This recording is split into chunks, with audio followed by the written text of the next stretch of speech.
Hey, how you doing? Justin here. Today we are going to be talking about major scale chord theory. Now I'm going to give you kind of an overview of the whole thing. If you want to dig real deep into it, you might want to go and check out my practical music theory course. But understanding the basics of how chords are constructed is really going to help you when you're improvising with the major scale. Now, within a major scale, there are 7 notes and there are 7 chords in each key. Now the key being a collection of chords and scale tones that belong together.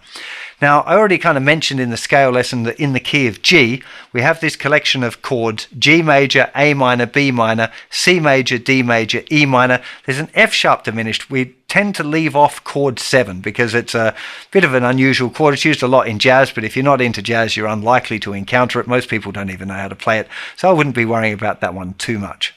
Chords are constructed in what we call stacked thirds. This is like you have one note, you miss one note of the scale, you play the next note, you miss one note of the scale, and then you play the next note. Now I'm going to show you on guitar and piano. I think it's a lot easier to see it on a piano than it is on a guitar, but being this is a guitar course, I want to try and explain it to you on guitar as well. So if we look at, say, a C major chord, if we play our C major scale, which we know was up at the 8th fret, if you know the names of the notes on those bottom 2 strings, you know that we've got a C note here, would be the first note. We'd miss the second note of the scale. We'd play the next note, which would be the note E. We'd miss one note, and then we'd play the next note, which would be the note G. So we'd end up having the notes C, E, and G. Now, if we look at a regular open C major chord, that's C, E, G, C, and E. Okay, it is still just these 3 notes, C, E, and G. Some of them are doubled. Same with this bar chord up here. This is C, G, C, E, G, C. So all of our C chords, a regular C chord is just made up of these 3 notes, C, E, and G. Now, if we move all of those notes up one scale step, so C moves to D, E moves to F, and G moves to A. Okay, we're in the key of C, so there's no sharps and flats to worry about. Again, if you're not sure about what I'm talking about, sharps and flats and key signatures, go and check out my music theory course. But if we move all of those up, we ended up with the notes D, F, and A. These notes, what we find in a D minor chord. If we move the same thing up again, we'd end up with the notes E, G, and B, which is an E minor chord. Then we'd have F, A, and C, which is an F chord, G, B, D, which is a G chord, A, C, E, which is an A minor, B, D, F, which is this B minor, B minor 7 flat 5 or B diminished, which we're not going to worry about, and then we're back to C. So the chords in the key of C are C major, D minor, E minor, F major, G major, A minor, B diminished, and back to C. The easiest way to think of it is that we have major chords built off the 1st, 4th, and 5th degrees of the scale, and minor chords coming off the 2nd, 3rd, and 6th degrees of the scale. So let's have a look and think about the key of G, which is the other key that we've been talking about in this particular unit. So in the key of G, the first note of the scale is G, so G major chord, obviously going to be a candidate here. Then we've got the 4th note of the scale. That note is a C, so we could play a C major, whatever, it doesn't matter which way you play the C chord. And then the 5th degree of the scale will be one tone above that, it's a D. So we've got G, C, and D. How many times have you come across songs that use G, C, and D, right? It's because they're in the key of G. The other chords there, the 2nd degree of the scale was the note A. So we've got A minor.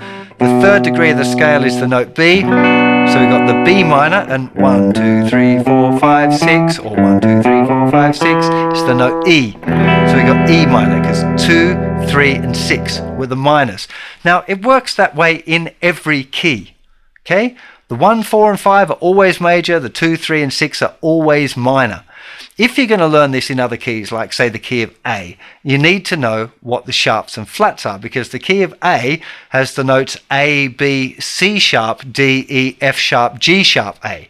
So you do need to know a little bit about that. Again, if you're over on the theory course, I explained some ways of cheating around that, so you can just look at it on the fretboard.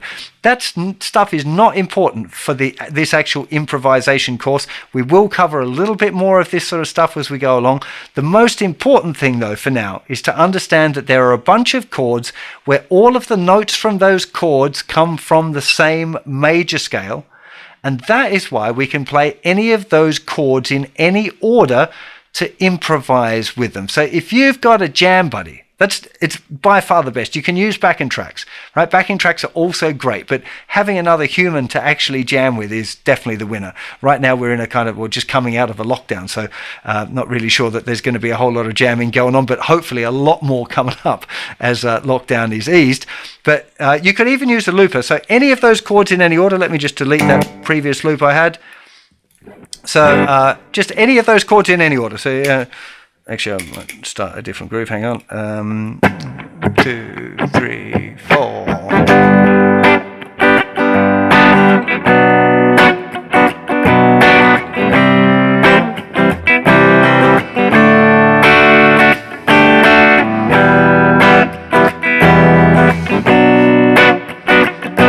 Just kind of whatever. It's not really a set song.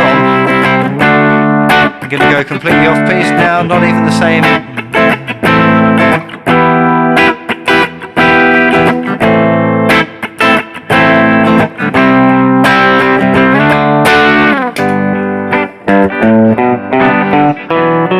Wow, I sped up in that.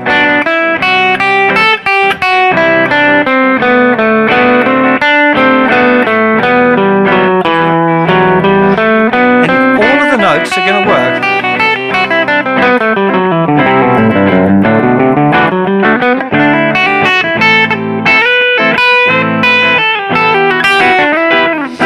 The idea. So once you've got something, any sort of loop going or a jam going, you can just explore the scale degrees and improvise within it. There aren't any rules.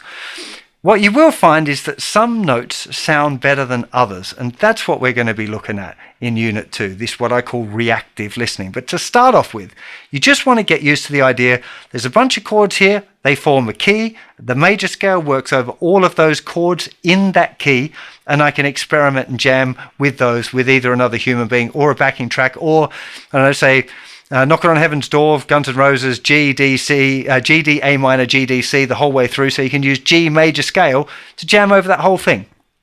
If you're playing along with Guns N' Roses version, I should point out they're detuned a semitone, so you'd have to play G flat major scale if you were going to tune your guitar down. But just finding songs, Heart of Gold by Neil Young, you can use the G major scale over. So there are loads of classic songs that are in keys that you can jam with as well. That's quite a fun thing. You know, pick your favorite artist and just jam along with them. Amazing. Wish You Were Here, Pink Floyd, another one in the key of G. So just jamming along with those kind of tracks is a really, really great way of just getting a feel for this improvising thing, because that's all I'm expecting of you this week, is learning the major scale and then having a bit of fun improvising with it.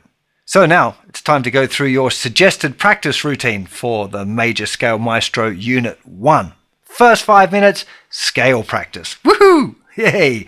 Okay, 5 minutes, use a countdown timer of some sort, set it to 5 minutes, hit start. Really focus on practicing the scale, really slowly and carefully. Okay, no mistakes. Of course, we're just ascending the scale first of all with all down picks. When you've memorized that and you've got it cool, then you're coming back up the scale.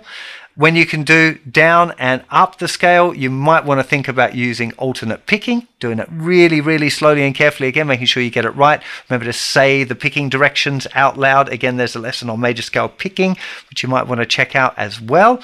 Then eventually you want to get to playing with a metronome. Playing with the metronome, again, watch the lesson on practicing scales with the metronome. It's really important that you do it the right way. If you get it wrong, it can lead to all kinds of confusion. So 5 minutes, scale practice, eventually with a metronome. Important things are not making mistakes, memorizing the fingering, and making sure that you can play the scale both in the key of G and the key of C. So with the second finger on the 3rd fret, the key of G, and the second finger on the 8th fret for the key of C. Your next 5 minutes is going to be on improvisation. You definitely want to do this after you've done your scale practice so that it's nice and familiar. You pick a key, either G or C. You could start with just G for a little while, I'd suggest, and then maybe just do C and then alternate between the two. That might be a good kind of program if you want me to set you one. The idea would be you could either use a backing track, you could use a real track like Wish You Were Here that was in the key of G, or you could use a jam buddy. Jam buddies is definitely going to be the option that I would recommend if you've got that option, because it really is such a great thing. The other thing that you can do, of course, is to use a looper. The idea here is just to experiment. I'm not expecting you to be, playing blistering solos after the first lesson. I just want you to get a feel for the idea of playing the major scale over a selection of chords. That's really all I'm asking you to do. We got lots of lessons coming up that's going to help you refine that, to help you make better note choices, to get you playing with nice phrasing, to think about your dynamics, motive development. There's lots of stuff to explore. But for this week, it's just having a go, having a bit of fun, realizing that you can use this scale over these chords. It's quite a liberating thing, because, well, at least for me, I always thought it was a bit of a mystery. Like, how do people just hear those chords and just make up a solo? Like, it seemed this magical thing. But now when you realize, oh, hang on, there's like a set group of notes and they fit over these chords, and that's how it works, is like, wow. And you can do it. Again, you want to be kind to yourself. The first few times you do it, it's likely to feel pretty difficult. It's normal. If you try something new for the first time, it's hard. So give yourself a chance to get comfortable with it. Don't be in a hurry. Don't think about trying to play lots of notes. Think about playing just 1 or 2 strings at a time, because you can get a pretty nice melodic solo going with just 1 or 2 strings. Right? You don't need to be playing up the whole width of the scale. You don't need to be doing that. That might be overcomplicating things. Like, a really nice one is the middle 2 strings of the G major, of this pattern one in G major, say. So you're just looking at literally, and just use those. I think actually I've still got a loop here. Let's see what happens.